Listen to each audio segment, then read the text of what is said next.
បាទនេះយើងបាទថ្ងៃនេះយើងចែក assignment topic បាទចឹង assignment របស់យើងមានទៅតាមក្រុមរបស់យើងបាទចឹងនៅក្នុងគឺមាន topic រហូតដល់15ណាចឹងបើសិនជាថ្នាក់យើងមាន10ទេយើងយកពីលេខ1ដល់លេខ10ណាចឹងក្រុមទី1យក assignment ទី1ក្រុមទី2 assignment ទី2ចឹងណាហ្នឹងហើយបើយើងមាន11ក្រុមយើងយកពីលេខ1ដល់លេខ11មកមាន12យើងយកពីលេខ1ដល់12ណាមាន13ពីលេខ1ដល់13លេខ14ក្រុមពីលេខ1ដល់លេខ14ហ្នឹងទៅហើយ15ក្រុមពីលេខ1ដល់លេខ15អញ្ចឹងក្រុមទី1ត្រូវជ្រើស topic ទី1អាចផ្លាស់ប្ដូរគ្នាបានទេបាទតែបងណាផ្លាស់ប្ដូរអាហ្នឹងគឺទៅធ្លាក់ដោយសារប្រវត្តិហ្នឹងបាទអញ្ចឹង topic ទី1បាទ topic ទី1ចំណងជើងរបស់យើងថាគេសួរថា how to use information system to run business effectively បាទធ្វើម៉េចដើម្បីប្រើប្រាស់ប្រព័ន្ធព័ត៌មានហ្នឹង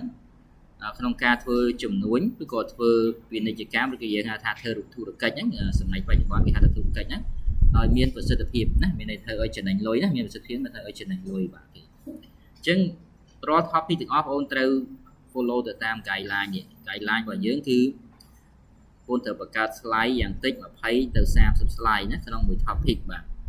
ចន្លោះពី20ទៅ30អញ្ចឹង slide ហ្នឹងអាច20ជាងក៏បានណាឬក៏20ស្ដើងក៏បានណា20ក្រាស់ក៏បាន20ស្ដើងក៏បានគឺចន្លោះពី20ទៅ30ហើយនៅក្នុង slide បងត្រូវបដោតយ៉ាងតិច6ចំណុចទី1ត្រូវមាននិយមន័យណានិយមន័យបាទនិយមន័យរបស់វាណាបាទទី1ត្រូវមាននិយមន័យបាទជានិយមន័យមានអីខ្លះបាទទី1គឺ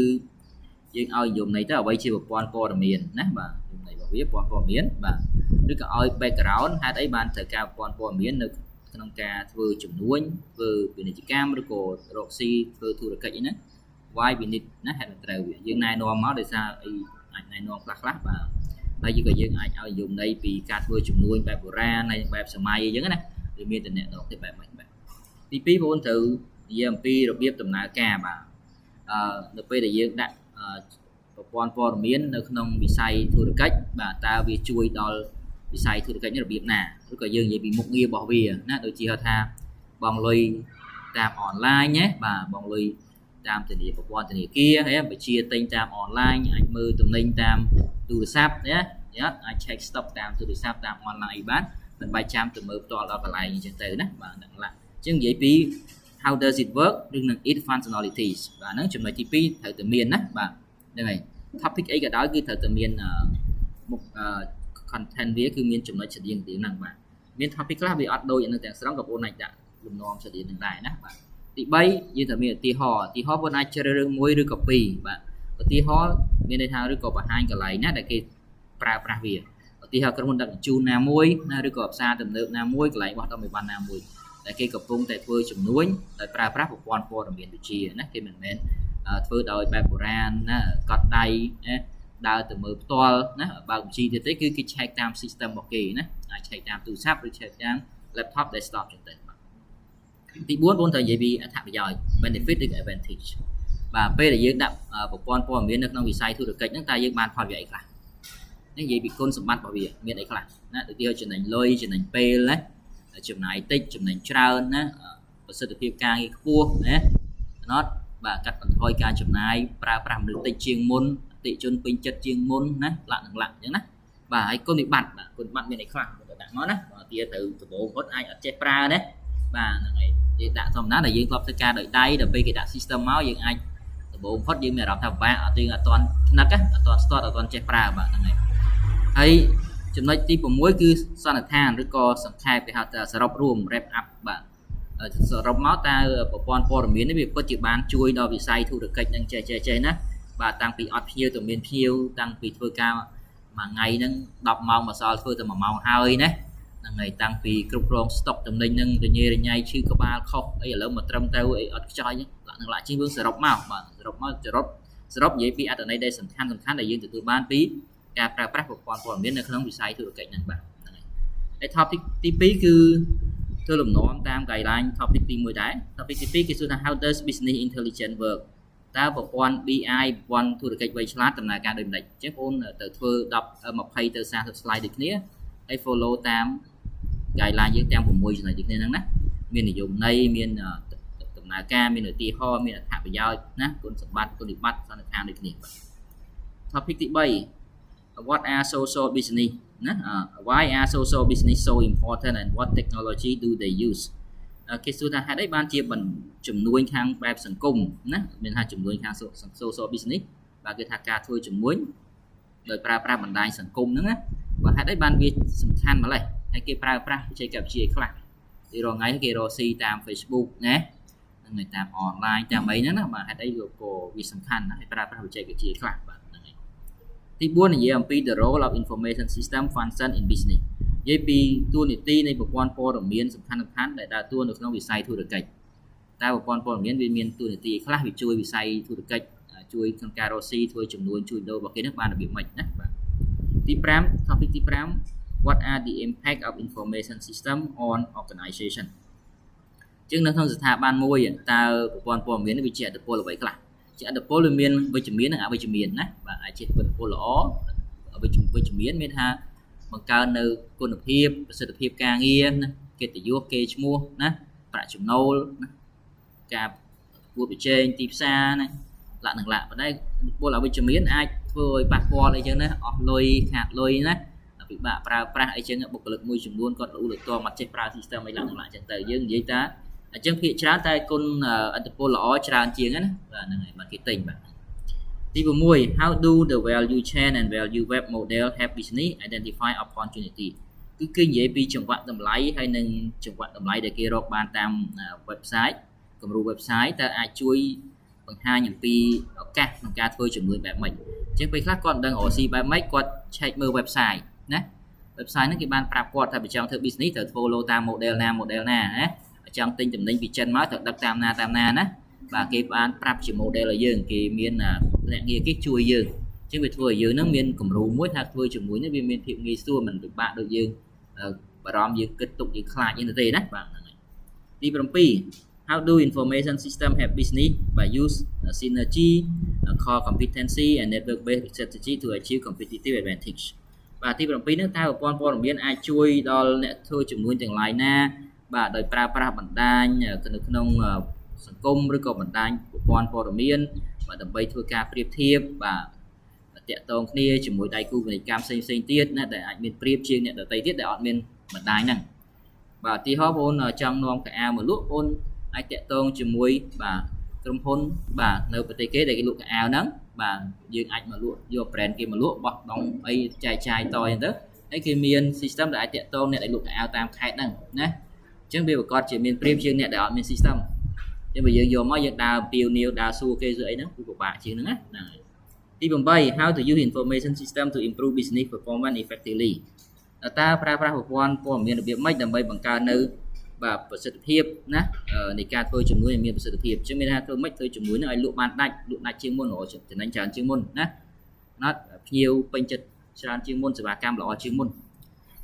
performance ហ្នឹងមានថាគឺយើងនិយាយពីប្រាក់ចំណេញសេវាកម្មឬក៏ទៅកាន់ទីផ្សារបានលឿនណា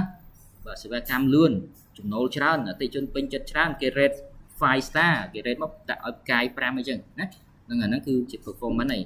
បាទលឿនទី9 how does Porter competitive force model help company develop competitive strategy using information system បាទនេះនៅមេរៀនបន្ទាប់ទៀតខ្ញុំនឹងផ្ញើមេរៀនឲ្យយើងថែម 2-3 chapter ទៅទៀតបាទអញ្ចឹងអានេះគេនិយាយពីកម្លាំងប្រកួតប្រជែងទាំង5របស់លោក Porter បាទក្នុងការរៀបចំយុទ្ធសាស្ត្រប្រកួតប្រជែងដោយប្រើប្រាស់ប្រព័ន្ធព័ត៌មានយុទ្ធសាស្ត្រទាំង5មានអីខ្លះយើងនឹងមើលនៅក្នុងហ្នឹងណាបាទឧទាហរណ៍មានផលិតផលថ្មីណាមកមុនគេអត់ដែលស្គាល់យើងមកដល់មុនគេយើងល្បីណាបាទដល់គេអត់ដែលស្គាល់ iPhone អញ្ចឹងដល់ពេល Apple បង្កើត iPhone មកមាន touch screen មុនគេពីល្បីហ៎បាទគេមុនគេធ្លាប់ប្រើ Nokia N77 អេក្រង់ទូចចុចឥឡូវមក touch screen អេក្រង់ធំហ្នឹងហើយអញ្ចឹងវាទៅជា new បាទអ្វីដែលថ្មីគេមិនដែលឃើញអាហ្នឹងក៏ជាអត្ថប្រយោជន៍មួយដែរបាទបងអាចមើលលម្អិតនៅក្នុងមេរៀនរបស់យើងដែលខ្ញុំផ្ញើជូនណាបាទទី10 how are information system transform business and what is their relationship to globalization បាទតើប្រព័ន្ធព័ត៌មានវាបានបំលែងណាវិស័យធុរកិច្ចរបៀបម៉េចហើយមានតំណែងយ៉ាងម៉េចជាមួយនឹងសកលភាវូបនីយកម្មអញ្ចឹងអានេះតកតងមេរៀនដែលយើងកំពុងរៀនហ្នឹងបាទមេរៀនទី1របស់យើងហ្នឹងតើធ្វើម៉េចដើម្បីយកចំនួនយើងមុខរបរយើងរុញចេញទៅពិភពខាងក្រៅទៅពិភពលោកខាងក្រៅណាអញ្ចឹងយើងត្រូវមានតំណែងគ្នាបើយើងលក់ក្នុងស្រុកហើយយើងអាចនាំចេញទៅក្រៅទៀតបានណា យើងអាចធ្វើផលិតផលក្នុងស្រុកលក់ក្នុងស្រុកហើយផលិតផលហ្នឹងនាំចេញទៅក្រៅផលិតផលតែមួយប៉ុន្តែមួយសម្រាប់លក់ក្នុងស្រុកតែមួយទៀតនាំចេញទៅក្រៅណាដូចស្រុកចិនស្រុកអីគេតែងតែធ្វើបែបហ្នឹងទី11 why are information systems so essential for running and managing a business today បាទហ្នឹងហេតុអីបានជាប្រព័ន្ធព័ត៌មានវាមានសារៈសំខាន់ខ្លាំងណាស់បាទក្នុងការចាត់ចែងនិងគ្រប់គ្រងធុរកិច្ចនៅសម័យបច្ចុប្បន្ននេះបាទអញ្ចឹងបច្ចុប្បន្ននេះបើសិនជាយើងចង់រកស៊ីចង់ធ្វើជំនួញបាទយើងអត់មាន system ទេយើងនៅតែធ្វើតាមបែបបុរាណទៀតគឺយើងអាចនឹងជួបបញ្ហាណាអញ្ចឹងគេធ្វើហេតុវាសំខាន់បែបណាបានត្រូវការហ្នឹងទី12 what is socio technological system perspective and how does it work ទី12គឺចង់និយាយថាតើអ្វីជាប្រព័ន្ធនៃសង្គមបច្ចេកទេសណាសង្គមបច្ចេកទេសមានថាតើមនុស្សនៅក្នុងសង្គមហ្នឹងគាត់យល់ដឹងពីបច្ចេកទេសកម្រិតណាឧទាហរណ៍យើងថ្ងៃបងប្អូនយើងភាគច្រើនចេះប្រើ Facebook ហ្នឹងជាងនរណាក៏យល់ថា Facebook មានប្រយោជន៍បង្កើត page មួយទៅណាអ្នកខ្លះគាត់ boost បាទនិយាយថា boost ហ្នឹងណាបាទ boost follower boost view ណាបាទគាត់ like ទៅគាត់ boost ទៅបាទបានអ្នក view ច្រើនឃើញគាត់ like គេគាត់ទិញហ្នឹងទៅណាបាទខ្លះទៀតគាត់ទិញ page គេណាបាទអញ្ចឹងហ្នឹងហើយអញ្ចឹងនេះជាបណ្ដាញសង្គមមួយដែលនៅភាគច្រើនគេចេះប្រើបាទហើយមានអ្នកណាចេះប្រើជាងនឹងទៀតអត់ដែលគេចេះប្រើទិញទំនិញខ្លួនឯងតាមថៅប៉ាវណាតាម eBay តាម Amazon តាម Craigslist ណាតាមកៅSuning កៅឧអីជាដើមអញ្ចឹងពេលនោះហើយយើងអាចស៊ីសងតែអ្នកនៅតំបន់ហ្នឹងណាចេះអត់បាទបើតំបន់ហ្នឹងគាត់មានទស្សនៈទានមានគំនិតមានយោបល់យល់អំពីសង្គមបច្ចេកទេសអាហ្នឹងយើងអាចធ្វើការជាមួយគាត់បានបើសិនជាអ្នករស់នៅតំបន់ហ្នឹងអត់មានលុយក្នុងធនាគារហងគាត់ទៅទិញទំនិញហ្នឹងអនឡាញវាកើតទិញទំនិញអនឡាញគឺមិនអាចប្រើលុយសុទ្ធទេទៅប្រើលុយកុងណាបាទទៅបាញ់លុយឲ្យគេផ្ទៃលុយឲ្យគេតាមកុងធនាគារបាទគេហើយបើគាត់តាមទិញតាម Facebook ដូចយើងរាល់ថ្ងៃដឹកដល់ផ្ទះចាំឲ្យលុយក៏បានណាមានអ្នកដឹកជញ្ជូនទៅដល់ផ្ទះឲ្យលុយណាហ្នឹងហើយចាអញ្ចឹងយើងអាហ្នឹងគឺតកតទៅនឹងសង្គមបច្ចុប្បន្នមជ្ឈដ្ឋានដែលយើងរស់នៅជាក់ស្ដែងទី13 how does management organization and technology relate to each other គេ topic របស់យើងគឺចង់និយាយថាតើការគ្រប់គ្រងស្ថាប័ននិងបច្ចេកវិទ្យានឹង3នេះមានតំណែងបែបម៉េចយើងទៅរៀនហើយណាបាទជាស្ថាប័នធំតែអត់មានបច្ចេកវិទ្យាណាស្ថាប័នខ្លះមានបច្ចេកវិទ្យាប៉ុន្តែអ្នកគ្រប់គ្រងនឹងអត់រៀបចំមនុស្សឲ្យចេះប្រើឃើញអត់អញ្ចឹងវាមានតំណែងគ្នាបាទបើស្ថាប័នធំត្រូវមានបច្ចេកវិទ្យាណាហើយទៅចេះចាត់ចែងទៅមិនឲ្យមនុស្សចេះប្រើប្រាស់ឲ្យមានប្រសិទ្ធភាពបង្កើនប្រសិទ្ធភាពការងារអត់គុណភាពការងារសេវាកម្មណាលក្ខបាទទី14 what is operational excellence how to read operational excellence in any organization ជាង operational excellence មានថាប្រតិបត្តិការហ្នឹងវាល្អប្រណិតវាល្អឥតខ្ចោះបាទវាថាល្អឥតខ្ចោះគឺក្រុមហ៊ុនក៏ចំណេញលុយច្រើនអតិថិជនក៏សប្បាយចិត្តបុគ្គលិកធ្វើការក៏បានប្រាក់ខែច្រើនជាងគាត់និយមរីរាក់ទាក់ណាភ្ញៀវមកក៏ផ្ដល់សេវាកម្មល្អហើយរដ្ឋហ្នឹងក៏បានពន្ធច្រើនពីចំណូលពីស្ថាប័នហ្នឹងព្រោះគាត់រកស៊ីទទួលទានបានចំណូលច្រើនគាត់បង់ពន្ធជូនរដ្ឋច្រើនអញ្ចឹងវា win ទាំងអស់អតិថិជនក៏សប្បាយចិត្តបុគ្គលិកក៏សប្បាយចិត្តម្ចាស់ក្រុមហ៊ុនក៏សប្បាយចិត្តណារដ្ឋថាវិបាលដែលជាអាណាព្យាបាលរបស់ក្រុមហ៊ុនហ្នឹងក៏គាត់សប្បាយចិត្តណាជាងអ្នកនរគ្នាគាត់តែសប្បាយចិត្ត excellence ណាហ្នឹងហើយប៉ុន្តែធ្វើម៉េចដើម្បីឲ្យបានឲ្យស្ថាប័នហ្នឹងខ្លាយទៅ excellence បានអត់ជាយើងរៀនមិនអាចអត់មានបច្ចេកវិទ្យាបានទេណាបាទហ្នឹងហើយទេចំណុចទី15 topic ទី15 how information system impact organization and business firm បាទតើប្រព័ន្ធព័ត៌មាននោះវាជាឥទ្ធិពលយ៉ាងម៉េចទៅដល់ស្ថាប័នទាំងឡាយហើយនិងក្រុមហ៊ុនធំទាំងឡាយបាទអញ្ចឹងណាអញ្ចឹងបើសិនជាក្រុមហ៊ុននឹងគេមាន system ហើយស្ថាប័ននឹងគេមាន system វាខុសពីស្ថាប័នឬក៏ក្រុមហ៊ុនផ្សេងដែលអត់មាន system ណាហ្នឹងហើយអញ្ចឹងសរុបមកវិញ topic យើងមាន15ហើយបងអូនណាដែលត្រូវនឹងក្រុមទី1យក topic ទី1ក្រុមទី2យក topic ទី2ណាហើយហាមដូរគ្នាជាដាច់ខាតបាទហ្នឹងហើយអញ្ចឹងយើងមានប៉ុណ្ណឹងណាបាទអរគុណបាទសុខសប្បាយ